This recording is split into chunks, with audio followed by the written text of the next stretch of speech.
بسم اللہ الرحمن الرحیم، ایاک نعبد و ایاک نستعین۔ میرے پاکستانیوں، جب میں سمجھتا ہوں کہ یہ اب حکومت کامیاب ہوگی ہے سائفر کو دبانے کے لیے، کیونکہ سائفر کے اندر ایک ایسی چیز ہے جو ڈائریکٹلی یہ جو لوگ اس وقت حکومت کر رہے ہیں اور ان کے پیچھے جو سہولت کار تھا، یہ تو ڈائریکٹلی ان کے اوپر آتا ہے کہ انہوں نے ایک سازش کر کے ایک الیکٹڈ حکومت گرائی، لیکن یہ خود ہی اپنے پیر پہ کلہاڑی مارنے کے لیے ماہر ہیں۔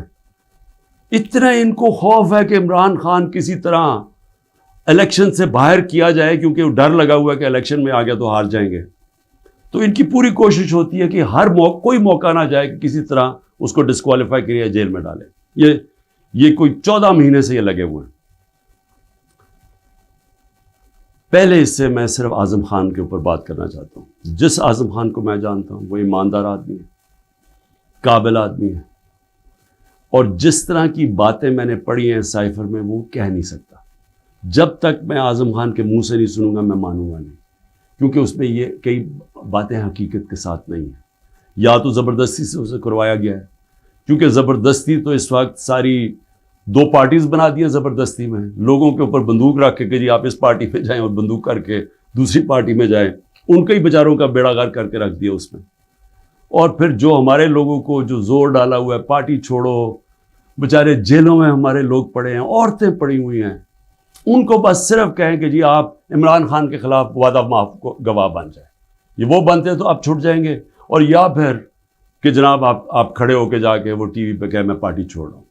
یہ اس طرح کی اس وقت جو ہم تماشا دیکھ رہے ہیں وہ اس طرح کا چل رہا ہے، تو میں نہیں مانتا کہ اعظم خان نے کئی باتیں اس میں سے کہی ہیں اور کئی سچ بھی ہیں، لیکن سائفر تھا کیا؟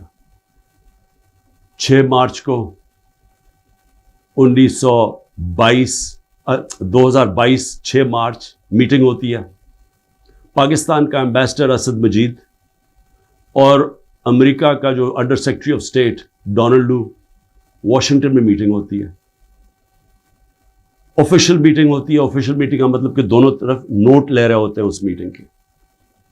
اس میٹنگ کے بعد ایک سائفر کا مطلب ہوتا ہے ایک خفیہ ایک کوڈ کے اندر میسج بھیجی جاتی ہے، جو کہ ساری دنیا میں آپ کے جو ہمارے جو ایمبیسڈرز ہوتے ہیں وہ ساری دنیا میں ہر ملک کے ایمبیسڈر اپنے فارن آفس کو خفیہ میسیجز بھیجتے ہیں، جس کو سائفر کہتے ہیں۔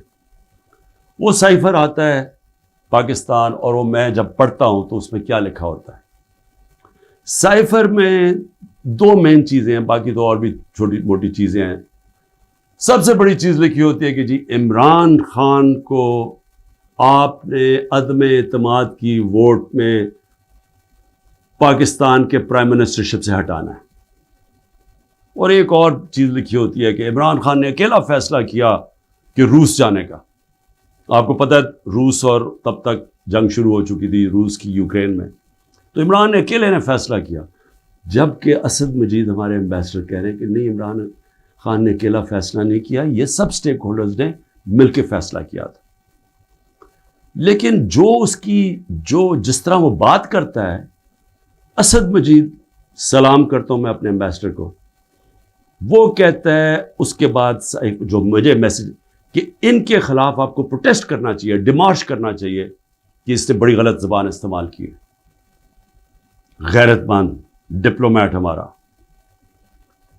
لیکن وہ غیرت یہاں نہیں جاگتی جب وہ یہاں پہنچتا ہے۔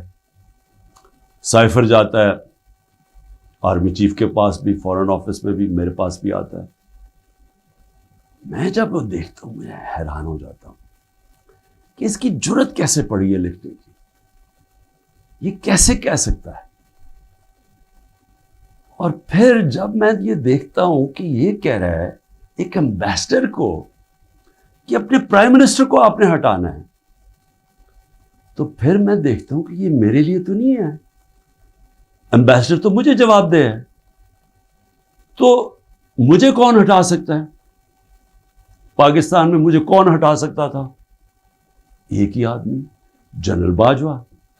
سائفر تو جنرل باجوہ کے لیے اس نے بھیجا ہے۔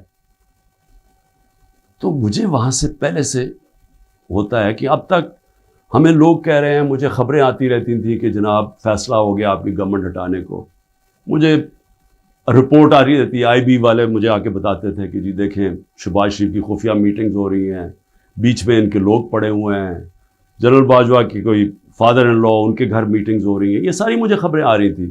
لندن کسی کو بھجوایا جا رہا ہے. تو میں مانتا نہیں تھا. میں جنرل باجوہ کو جب ملتا تو وہ کہتے تھے ہو ہی نہیں سکتا, ہم تو کنٹینیوٹی چاہتے ہیں. اور میں بھی اپنے آپ کو ہوتا ہوں کہ میں مان جاتا تھا. لیکن جب یہ سائفر آیا تو تب مجھے ہوا کہ یہ تو اس کے بغیر ہو ہی نہیں سکتا. پھر سے کہ کون پرائم منسٹر کو ہٹا سکتا ہے سوائے ایک آدمی کے جس کے پاس پاور ہے پاکستان میں.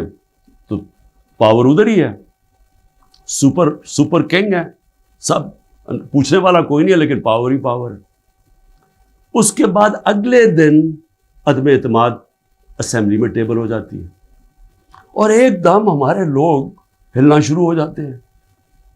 اور پھر ہمارے اتحادی وہ بھی ایک دم ہمارے سے خوش نہیں ہوتے. لیکن یہ یاد رکھیں کہ یہ ٹائم کون سا تھا. یہ وہ ٹائم تھا جب پاکستان کی اکانومی 17 سال میں سب سے بہتر امپروو کر رہی تھی. اکنامک سروے اٹھا کے دیکھ لیں آپ, سارے اکنامک انڈیکیٹرز دیکھ لیں, ہم بڑے مشکل وقت سے نکلے تھے. بینکرپٹ اکانومی ملی, 2 سال کرونا آ گیا. دنیا نے تعریف کی کہ پاکستان وہ ملک ہے جو ٹاپ 3 ملک ہے جنہوں نے سب سے بہتر کرونا, اتنی بڑی وبا, اتنے بڑے کرائسس سے ڈیل کیا. جبکہ ہندوستان میں تباہی آئی, ایران میں تباہی آئی, ساتھ والے ملک. پاکستان کی تعریف دنیا کرتی تھی. وہ ایک امریکہ کے اندر جو فائنینشیل ایڈوائزر تھا ٹرمپ کا, میرا وہ کہتا ہے کہ اگر پاکستان کا جس طرح کرونا پہ پاکستان نے ڈیل کیا, اگر امریکہ کرتا تو 10 کھرب ڈالر کا امریکہ کو بچتا تھا. تو ادھر سے نکلے, اکانومی گرو کر رہی ہے, انڈسٹری گرو کر رہی ہے. تو ایک دم یہ عدم اعتماد کدھر سے آ گئی. تو جس کو میسج دی تھی اس نے اپنا کام شروع کر دیا, ایجنسیز نے کام شروع کر دیا, ہمارے لوگوں کو میسیجز آنی شروع ہو گئی کہ جناب ISI کے لوگ ایکٹیو ہو گئے. مجھے جب آیا, میں جنرل باجوہ کے پاس گیا, میں نے کہا آپ کا لاہور والا جو آدمی ہے وہ ہمارے MNS کو کہہ رہا ہے کہ ہم نے ہاتھ اٹھا لیا ہے, اب آنے والی گورنمنٹ دوسری ہے, یہ شہباز شریف کی. میں جنرل باجوہ کو اچھا اس نے کہا ہے, میں ابھی اسے فارغ کرتا ہوں. تو یہ ڈرامے ہمارے سے ہوتے رہے, پیچھے سے پورا پلان بنا ہوا تھا.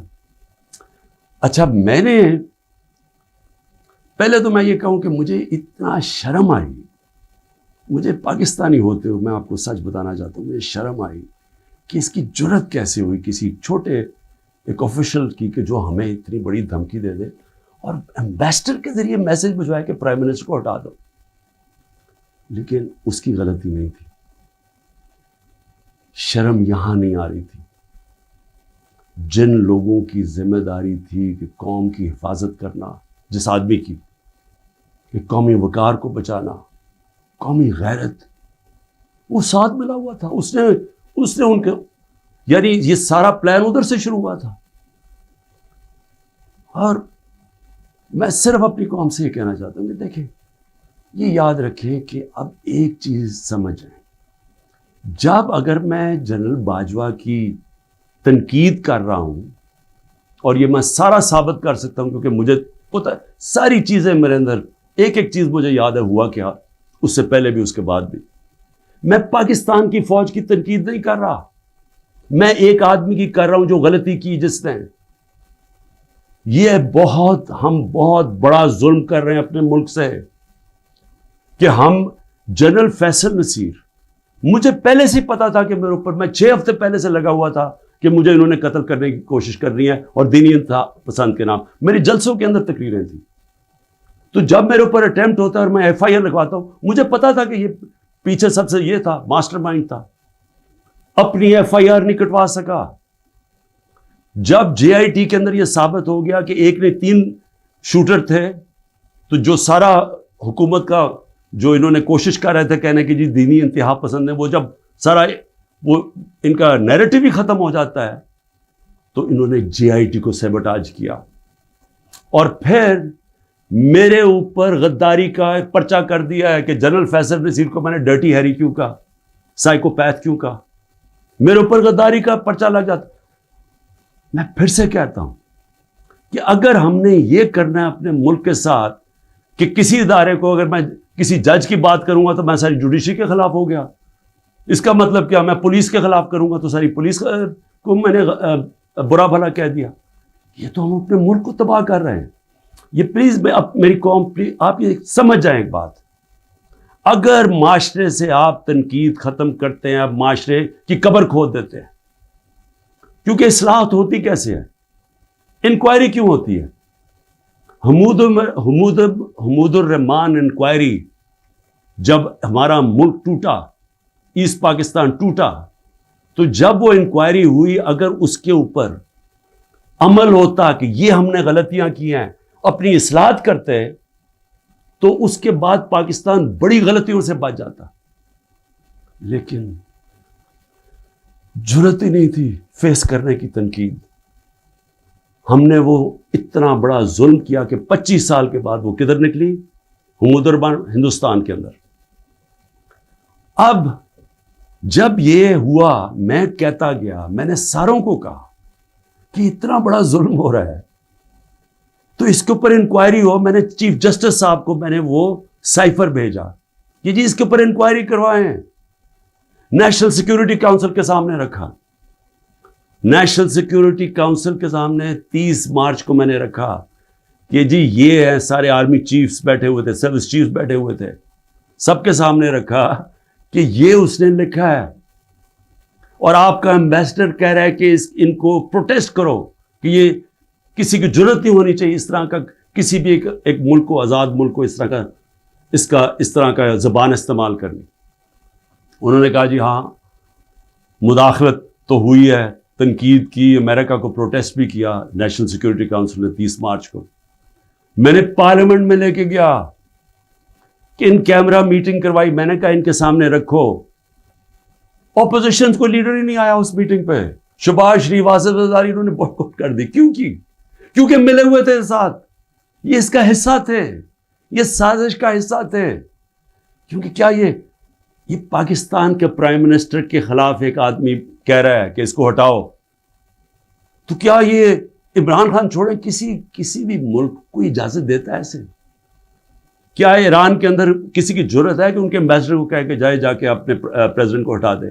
یا ہندوستان میں کسی کی جرت ہے کہ کہے کہ یہ ایمبیسڈر کہے کہ جی نریندر مودی کو ہٹا دے؟ قومی غیرت ہوتی ہے، قومیں غیرت کے اوپر کھڑی ہوتی ہیں، قوم غیرت سٹینڈ لیتی ہیں، مشکل وقت گزارتی ہیں اور مضبوط ہو جاتی ہیں. دنیا ان کی عزت کرتا ہے، دنیا اس قوم کی عزت کرتا ہے جو اپنی عزت کرتی ہے. جب ایک عام آفیشل اس طرح کا سٹیٹمنٹ دے اور میں اس کے اوپر کچھ ہو ہی نہ، یعنی نیشنل سیکیورٹی کاؤنسل میں حیران ہو گیا کہ صرف جی ہم ڈیمارش کرتے ہیں. آپ انکوائری کرنی چاہیے تھی، پوچھنا چاہیے تھا، لکھنا چاہیے تھا کہ اس نے کیوں یہ کہا. اور انکوائری جب ہونی تھی تو ایک آدمی نے سامنے آ جانا تھا، جنرل باجوہ نے. مسلسل یہ جناب ان کی میٹنگز ہوتی تھیں، ان کی وہ چارج ڈیفیئر سے ملتے تھے. کیا ISI کو نہیں پتا تھا کہ پچھلے 3 مہینے کے اندر ہمارے پارلیمنٹیرینز، ہمارے PTI کے بیک بینچرز اور یہ اپوزیشن لیڈر سے بار بار امریکن ایمبیسی میں جا رہے تھے. ارشد شریف نے پورا پروگرام کیا، بتایا کہ کون سے دن کون سے لوگ گئے. راجہ ریاض کا بتایا گیا. کیا راجہ ریاض وہاں فورن پالیسی ڈسکس کرنے گیا تھا؟ جو سب سے پہلے بھاگے وہ امریکن ایمبیسی جا رہے تھے. کیا ان کو نہیں پتا تھا؟ اس کے حصہ تھے. سازش ہو رہی تھی کسی طرح عمران خان کو راستے سے ہٹایا جائے، تب پلان بنا. اور مجھے اتنے افسوس سے کہنا پڑتا ہے کہ کسی کو جو بھی لوگ یہ دیکھ رہے تھے کہ یہاں، میں سوچا کہ کیا ان کو کوئی ان کو نہیں ہے کہ پاکستان ایک بڑی خواب کا نام تھا. پاکستان کا مطلب کیا؟ لا الہ الا اللہ. میرے اپنے کے لوگ کہہ رہے ہیں عمران صاحب یہ آپ سائفر نہ اٹھائیں پبلک میں، امریکی ناراض ہو جائیں گے. میں پبلک میں جا کے میں کیوں پبلک کو بتایا؟ میں اپنی قوم کو بتانا چاہتا تھا، کیونکہ قوم غیرت مند ہے، قوم کھڑی ہو گئی ساتھ. یہ سیاسی طور پہ نہیں میں کر رہا، میں ایک وہ پاکستانی ہوں جو اس ملک کے جو خواب تھا میں اس میں بلیو کرتا ہوں کہ لا الہ الا اللہ، کوئی نہیں ہے خدا سوائے اللہ کے، میں کوئی کسی کی غلامی نہیں کرنے کے لیے تیار۔ اور میں آپ کو یہ امریکہ کا بھی بتا دوں، دیکھیں امریکہ کی ایک بات سمجھ ہے، امریکہ جو ہے وہ اپنے مفاد کے لیے فیصلے کرتا ہے، وہ دوستیاں نہیں نبھاتا، امریکہ اپنے انٹرسٹ کو پروٹیکٹ کرتا ہے۔ ہمارا کام ہے ہم اپنے انٹرسٹ پروٹیکٹ کریں۔ جب وار آن ٹیرر میں نے مخالفت کی کہ ہمیں امریکہ کی جنگ میں نہیں شامل ہونا چاہیے، اٹھا لے میری سٹیٹمنٹس، میں ہر بار کہتا رہا کہ یہ ہماری جنگ نہیں ہے۔ میں کیوں کہہ رہا تھا؟ میں اپنے لوگوں کے لیے کہہ رہا تھا۔ مجھے امریکہ نے باہر اینٹی امریکن کہنا شروع کر دیا، پاکستان میں مجھے انہوں نے طالبان خان کہنا شروع کر دیا کہ جی دیکھیں ہماری اپنی گورنمنٹ مجھے، یعنی ہمارا جو اس وقت جنرل مشرف نے کہا جی یہ تو داڑھی کے بغیر دہشت گرد ہے۔ میرا کیا مقصد تھا کہ آپ نے 80 کی دہائی میں لوگوں کو کہا کہ جب بھی فورن آکوپیشن ہو، یعنی کہ کوئی دوسرا افغانستان کے اوپر باہر سے روس نے قبضہ کیا ہوا ہے تو وہ جہاد ہے، اور جب امریکہ قبضہ کرتا ہے آپ کہتے ہیں اب دہشت گردی ہے۔ میں ان کو سمجھا رہا تھا کہ اس کا فال آؤٹ آئے گا پاکستان کے اوپر، 80,000 پاکستانی مار گئے، پتہ نہیں کتنے 100 ارب ڈالر سے زیادہ ملک کو نقصان ہوا، لیکن اس سے زیادہ جو دنیا میں ہم بدنام ہوئے، ساری دنیا میں ہمارا مذاق، ہمیں کہا گیا جی سب سے خطرناک ملک ہے پاکستانی دہشت گرد۔ پاکستانیوں سے جو دنیا میں ہوا، ہرا پاسپورٹ دے کے لیدر لائن میں کھڑا کر دیتے تھے، کتنے پاکستانیوں کو باہر سے ڈپورٹ کر دیتے تھے۔ پوچھیں بیرون ملک پاکستانیوں سے ان کے اوپر کیا گزری ہے۔ اور مجھے جی عمران خان طالبان خان ہے جی، یہ جی دہشت گردی کے ساتھ ہے۔ اور یہ بھی میں اب آپ کو بتاؤں کہ یہ جو تھا، یہ میرے خلاف کیس بلڈ اپ ہوا۔ جنرل باجوہ نے کیوں کہا کہ جی یہ ہم جب روس سے واپس آئے، اچھا روس کیا ہے ذرا سننے والے، اس میں سائفر پہ کیا لکھا کہ عمران خان خود روس کیا ہے۔ کہ میں عمران خان نے خود روس کیوں جانا تھا؟ فورن آفس نے مجھے کہا، بیٹھ کے مشاورت ہوئی، ہم نے سارے پاکستان کے ایکس فورن سیکرٹریز کو بلایا، سب نے کہا کہ آپ کا رشیا جانا بہت ضروری ہے، ہمیں اپنے تعلقات ٹھیک کرنے چاہیے۔ پھر ہمیں 20 لاکھ ٹن گندم چاہیے تھی ان سے، وہ ہم بات کرنا چاہتے تھے، کنسیشن میں تھے۔ اس کے بعد جب ٹینشن ہوئی یوکرین سے تو تیل کی قیمتیں آسمانوں پہ چلی گئیں، کموڈیٹی سپر سائیکل آ گیا۔ انہوں نے کہا کہ آپ وہاں جا کے تو ان سے نیگوشیٹ کریں سستا تیل۔ تو سارا اسٹیک ہولڈرز کے ساتھ کہ جتنے بھی تھے انہوں نے پورا پلان کیا، ہم ٹرپ پہ جانے لگے، شام کو ٹینشن بڑھ گئی روس کی اور یوکرین کی۔ میں نے جانے سے پہلے جنرل باجوہ سے پوچھا کہ کیا مجھے جانا چاہیے یا نہیں، انہوں نے کہا ہم سب بیٹھے ہوئے ہیں، ہمارے خیال میں آپ کو جانا چاہیے۔ تو سب سے پوچھ کے میں روس گیا، میں اپنی ذات کے لیے تو نہیں گیا۔ تو واپس آیا تو جناب جنرل باجوہ نے اس کے 2 دن بعد کہ جی مذمت کرو کہ جو روس چلا گیا وہاں۔ فورن آفس بھی بیٹھا، ہمارے مین لیڈرز بیٹھے ہیں، ہم نے کہا کہ ہندوستان تو مذمت نہیں کر رہا، وہ تو ان کا اسٹریٹجک ایلائی ہے، وہ تو نہیں کر رہا، ہم کیوں کریں؟ اور ہم ان سے ڈیل کر کے آ گئے تھے سستا تیل پہ اور سستی گندم پہ۔ اس کے بعد جا کے ایک نیشنل سیکیورٹی کا سیمینار ہو رہا ہے، جنرل باجوہ بیٹھ کے کہتا ہے جی عمران خان ہم روس کی سخت مذمت کرتے ہیں، گورنمنٹ کی پالیسی کے خلاف جا کے سٹیٹمنٹ دے دیتا ہے۔ اس کے بعد حسین حقانی کی ٹویٹ آتی ہے، وہ کہتا ہے جنرل باجوہ پرو امریکہ ہے اور عمران خان اینٹی امریکہ ہے۔ بعد میں ہمیں پتہ چلتا ہے کہ ہم نے $30,000 دے کے حسین حقانی کو جنرل باجوہ نے ہائر کیا ہوا تھا ہماری گورنمنٹ کے دوران۔ وہ بعد میں جب ان کا فیرا، ان کا ایک ادارہ ہوتا ہے جو آپ کو رجسٹر کرنا پڑتا ہے لابیز کو، اس میں پتہ چلتا ہے بعد میں ہمیں۔ تو میرا اپنا ہی آرمی چیف میرے خلاف لابی کر رہا تھا، ان کو بتا رہا تھا میں کتنا برا ہوں۔ میں صرف آج یہ کہنا چاہتا ہوں کہ دیکھیں میرے پاکستانیوں، جو جدھر آج ہم کھڑے ہیں، ہمیں پہلے فیصلہ کرنا چاہیے کہ کیا ہم نے بیکاریوں کی طرح، ایک چونٹیوں کی طرح باقی زندگی گزارنی ہے پاکستانی ہوتے ہوئے؟ جس طرح ہم جا رہے ہیں تو کوئی مستقبل نہیں ہے۔ کیا ہم نے خوددار قوم کی طرح لا الہ الا اللہ جس کا نعرہ تھا، ایک خوددار قوم، لا الہ الا اللہ غیرت دیتی ہے انسان کو، ایک چھوٹے سے انسان کو بڑا انسان بنا دیتی ہے۔ ہم ایک دنیا کے عظیم لیڈر محمد مصطفیٰ صلی اللہ علیہ وسلم، جنہوں نے جب مسلمان کمزور بھی تھے تو انہوں نے 2 سپر پاورز کے سربراہ کو خط لکھا کہ میں اللہ کا پیغام لے کے آیا ہوں، اس پہ چلو گے تو تمہاری بہتری ہے۔ خوددار، اللہ سے صرف ڈرنے والے لوگ، ہمیں یہ کیا بنا دیا انہوں نے کہ جی اپنا ہی ملک کا آرمی چیف ان کو لکھ رہا ہے کہ جی دیکھیں عمران خان یہ اینٹی امریکن ہے۔ تو میں اپنی قوم سے آخر میں کہنا چاہتا ہوں کہ دیکھیں ہو کیا رہا ہے پاکستان میں، ایک ہی چیز ہو رہی ہے، سب کچھ، کوئی فکر نہیں ہے ملک کدھر جا رہا ہے، کوئی اس وقت فکر نہیں کہ ملک کے سارے ادارے تباہ ہو رہے ہیں، سارا صرف ایک 1 پوائنٹ ایجنڈا ہے کہ عمران خان کو کس طرح ڈسکوالیفائی کرنا اور جیل میں ڈالنا ہے، یہ ایجنڈا ہے۔ اس کے اندر یہ سائفر بھی آ گیا۔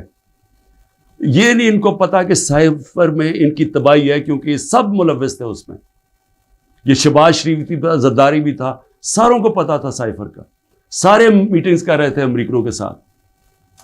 اور اس کے اندر جو جنرل باجوہ کا رول ہے وہ سب کے سامنے آئے گا کہ انہوں نے کیا رول تھا اس کا، اور کیسے ایک حکومت جو اتنے سالوں کے بعد صحیح پرفارم کر رہی تھی، جو اکانومی ہماری آگے جا رہی تھی، اس کو گرا کے ایک وہ چوروں کو اوپر لے کے آئے ہیں جو 30 سال ملک کو چوری کر رہے تھے، لوٹ رہے تھے، جو 30 سال ملک کو، جو خود جنرل باجوہ ہمیں بتاتے تھے، جو ملک کی اسٹیبلشمنٹ جن کی چوریوں کی بتاتی تھی، جو ایک دوسری کی چوریوں کا بتاتے تھے، جن کی انٹرنیشنل دنیا میں ان کی چوریوں کے اخباروں میں اور کتابوں میں جن کا نام آتا تھا، ان کو لا کے اوپر بٹھا دیا۔ انکوائری سب سے بڑی یہ ہونی چاہیے اس سائفر کے اوپر، جو ایف آئی اے نہیں کر سکتی۔ اگر صحیح انکوائری کروانی ہے تاکہ ہم آگے یہ غلطیاں نہ کریں، تو انکوائری یہ ہونی چاہیے کہ یہ سازش میں کون کون شریک تھا، کہ گورنمنٹ گرا کے ایک ملک کی اکانومی کی تباہ کیا، آج پاکستان کو گھٹنوں پہ رکھ دیا۔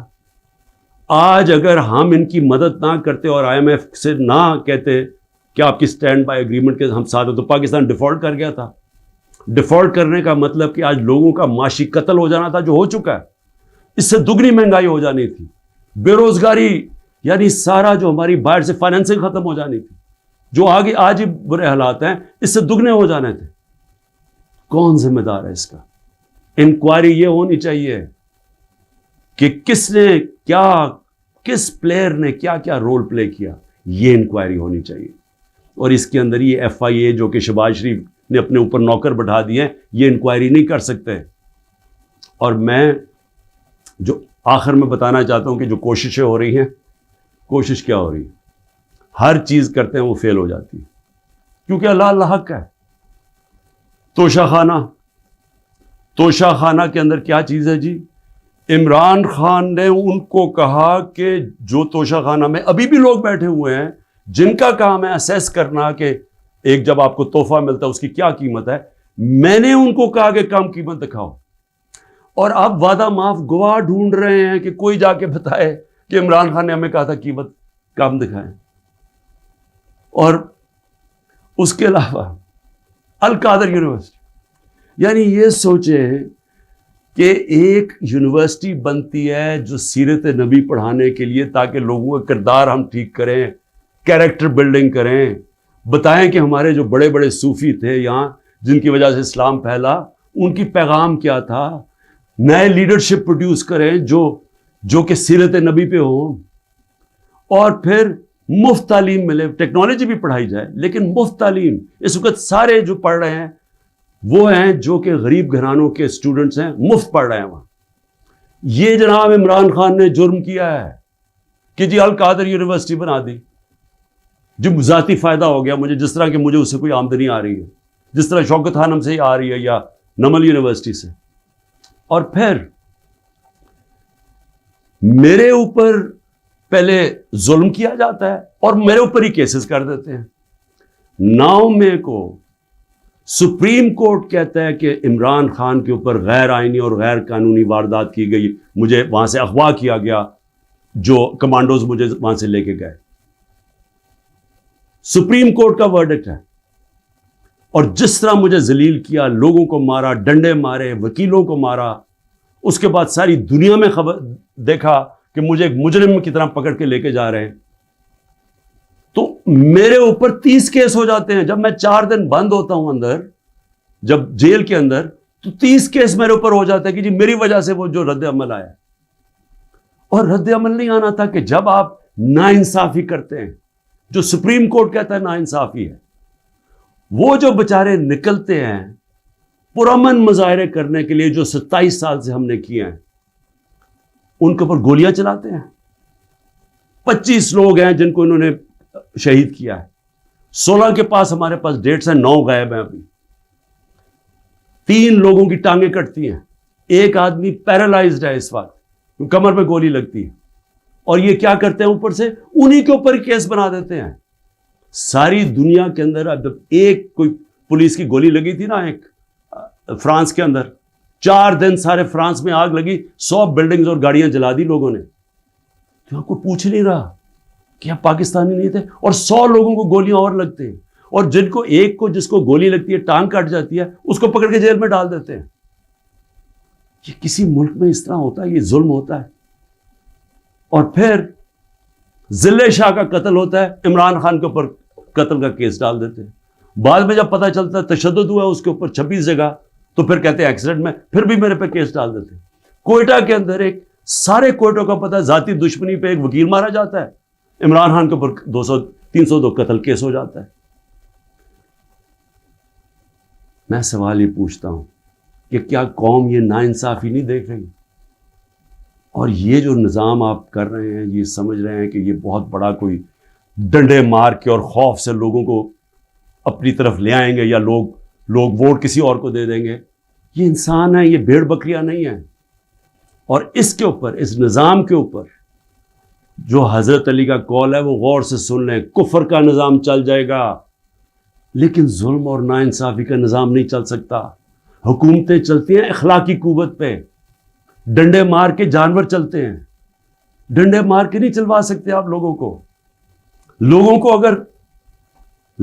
کو اگر آپ یہ سمجھتے ہیں کہ اس کی ظلم کی وجہ سے یہ چوروں کو تسلیم کر لے گی قوم، جو 30 سال سے ملک کو لوٹ رہے ہیں، جن کے پیسے باہر پڑے ہیں، جن کی سارا یہ جیسے انہوں نے اقتدار سے پھر باہر بھاگ جانا ہے، تو اگر یہ سمجھتے ہیں کہ لوگ اس خوف کی وجہ سے ان کو تسلیم کر جائیں گے،